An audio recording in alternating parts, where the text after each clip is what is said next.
Hello students, कैसे हैं आप सभी। आइए हम आज एक क्वेश्चन लेकर के आए हैं जिसमें हम पहले कॉन्सेप्ट को समझेंगे और देखते हैं कि क्या हम किसी बॉडी को हवा में ऐसे ही हैंग कर सकते हैं। हम कहीं से नहीं बांधेंगे उसे और वो हवा में क्या रहेगा, वो हवा में हैंग रहेंगे, हवा में रेस्ट कंडीशन में रहेगा। ठीक है, तो आइए सबसे पहले हम एक सवाल देखते हैं, देखते हैं इसमें कौन सा कॉन्सेप्ट लगा हुआ है। ठीक है ना। देखिए सवाल आपके सामने है। ए फ्री पिथ बॉल, ए पिथ बॉल क्या होती है? पिथ बॉल एक हल्की सी बॉल होती है जो चार्ज होती है। ठीक है, a pith ball, a free pith ball A of 8 gram carries a positive charge of 5 into 10 to the power -8 coulomb. What must be the nature and magnitude of the charge that should be given to a second pith ball B fixed at 5 centimeter below the former ball so that the upper ball is stationary? Correct. तो आइए जरा देखते हैं। सबसे पहले हमने कह दिया कि एक पिथ बॉल कहाँ पे है, एक ये है pith ball A, this is the pith ball A. Correct, this is the pith ball A and this pith ball is positively charge. इस पे कैसा चार्ज है? Positively charge. ये है इस पे पॉजिटिव चार्ज, यूनिफॉर्म है। ठीक है, और क्या है? इस पे जो चार्ज है हमने उसको कह दिया कि दैट इज Q1। करेक्ट।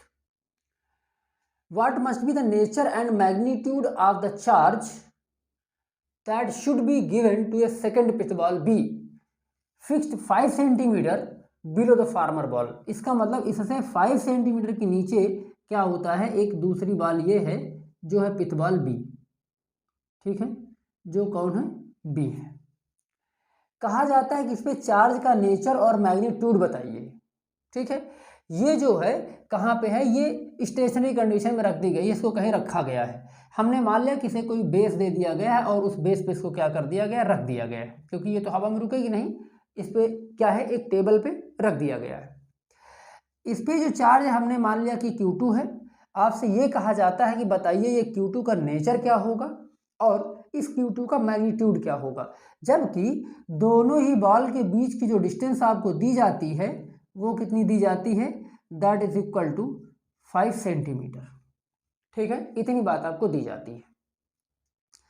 सोचिए जरा कि इस बॉल पे कैसा चार्ज हो कि ये क्या हो, ये हवा में रुका रहे। अगर यहाँ पे रखा हुआ है, यहाँ पे रुकी हुई बॉल है, तो नीचे ये टेबल पे नीचे ना आए। तो देखिए इस बॉल पे क्या क्या लगेगा, कौन कौन से फोर्स लगेंगे। इस बॉल पे सबसे पहले तो बॉल का वेट लगेगा जो डाउनवर्ड होगा। हमने कह दिया कि mg, इसका क्या होगा? वेट। किसी भी चीज़ का जो किसी हाइट पर है उस पर हमेशा ही क्या लगेगा? वेट लगेगा, जिससे वो नीचे की तरफ आना चाहेगी या आती है। अब ये जब नीचे की तरफ आना चाहेगी तो इस पर एक दूसरा फोर्स लगना चाहिए जो इस वेट के अपोजिट हो और वेट को बैलेंस कर ले। ठीक है, एक फोर्स ऐसा लगना चाहिए इस पर जो इस वेट से अपोजिट हो, मतलब वो ऊपर की तरफ हो और एग्जैक्टली वेट के बराबर हो, जिससे वो क्या हो, बॉल अपनी जगह स्टेशनरी रहे। क्यों? क्योंकि जितना फोर्स नीचे लगेगा अगर उतना ही फोर्स बॉल पे ऊपर लग जाए तो बॉल क्या हो जाएगी? रुक जाएगी। अब वो जो फोर्स ऊपर तरफ लगेगा वो कितने तरीके से लग सकता है? या तो किसी स्ट्रिंग से बांध दिया जाए कि जितना वेट होगा नीचे उतना ही टेंशन भी रहे, रुक जाएगा आराम से। फिर हमने कह दिया कि नहीं, बांधना तो नहीं है कहीं। फिर क्या करना है, एक नीचे दूसरी बॉल है और इसको क्या देना है? चार्ज देना है, उस चार्ज की वजह से रोकना है। तो इस पर कैसा फोर्स लगे? क्योंकि एक तो लगा हुआ है mg नीचे की तरफ, एक दूसरा फोर्स लगे जो mg के अपोजिट हो, मतलब किधर लगना चाहिए? वो अपवर्ड लगना चाहिए। हमने कह दिया कि F है। वो कहाँ से आएगा? अगर ये बॉल इसको रिपेल करे तो ये ऊपर तरफ फोर्स लगेगा, लगेगा ना। अब हमने कह दिया कि बॉल कब रिपल्सन होगा? इसमें जब इस पर भी पॉजिटिव चार्ज होगा तो क्या होगा? रिपल्सन होगा। ठीक है ना। ये बॉल कैसे रुकी रहेगी? ऊपर कैसे लगेगा फोर्स? जब इसके थ्रू क्या लगे? रिपल्सन लगे। रिपल्सन कब लगता है? जब दो फोर्स सेम नेचर के होते हैं, सेम पोलैरिटी के होते हैं, तो इनमें क्या लगता है? रिपल्सन लगता है। मतलब आप ये बात जानते हैं कि पॉजिटिव को क्या करेगा? रिपेल करेगा। वैसे ही यह पॉजिटिव इस पॉजिटिव को रिपेल करेगा, तो इस पर लगने वाला, इस पर होने वाला जो चार्ज होगा Q2, उसका नेचर कैसा होगा, वो होना चाहिए पॉजिटिव। ठीक, एक आंसर आपको मिल जाता है कि पॉजिटिव नेचर होना चाहिए। अब दूसरी बात आती है कि ये चार्ज कितना होगा। ठीक है, तो on equilibrium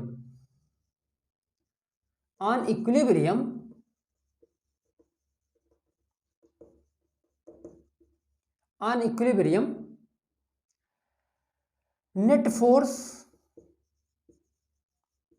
on pith ball A is 0। ठीक, या कह दिया जाए कि F is equal to mg। ठीक, F कितना होगा, F is equal to electrostatic force, क्योंकि ये भी पॉजिटिव है और ये भी पॉजिटिव है, इसका मतलब दोनों में रिपल्शन होगा, और रिपल्शन होगा तो कौन सा फोर्स लगेगा, इलेक्ट्रोस्टैटिक फोर्स।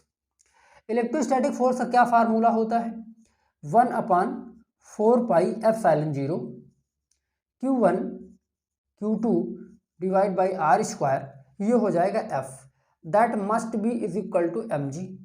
ठीक है, जो mg के बराबर होगा। आपको क्या चाहिए, आपको चाहिए ये बताइए कि Q2 what is the charge on the pith ball B। तो इसको हम लिखेंगे, अब ये हो जाएगा mg इंटू आर स्क्वायर, इसको हम एज ए मल्टीप्लाई रख लेते हैं। ठीक है, तो अब ये हो जाएगा डिवाइड बाई, यहाँ हो जाएगा 1/4πε0 इंटू Q1। ठीक, हमने इसे ये फार्मूला बना लिया है। एक फार्मूला आपके पास आ जाता है जिससे आप इसका कैलकुलेशन करते हैं। ठीक है, सिंपल सी बात है। अब हम इन पे क्या रखते हैं, इनकी वैल्यूज रखते हैं। जब आप वैल्यू रखोगे तो ये क्या हो जाएगा, हमने इसकी वैल्यू को यहीं रख दिया, देखिए यहाँ रखता हूँ, ये हो जाएगा Q2 is equal to mg, m कितना है, mg is equal to, m जो आपके पास दिया जाता है that is equal to 8 gram. 8 gram मतलब 8 इंटू 10⁻³ kg, ग्राम को क्या करेंगे, kg में कन्वर्ट कर लेंगे, इंटू g, g की वैल्यू क्या होती है 9.8 मीटर पर सेकेंड स्क्वायर।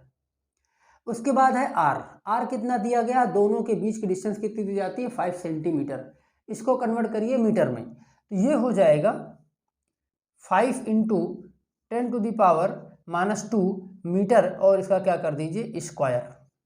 ठीक है, डिवाइड बाई 1/4πε0 की वैल्यू कितनी होती है, दैट इज 9 इंटू 10⁹, ये इसकी वैल्यू हो जाती है, इंटू Q1, Q1 की वैल्यू कितनी दी जाती है, ये है, दैट इज 5 इंटू 10⁻⁻8 कूलम।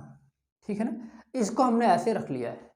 अब इसको हम करेंगे solve, Q2 is equal to, जब आप इसको सॉल्व करते हैं तो इसकी वैल्यू आती है 4.36 इंटू 10⁻⁻7 कूलम।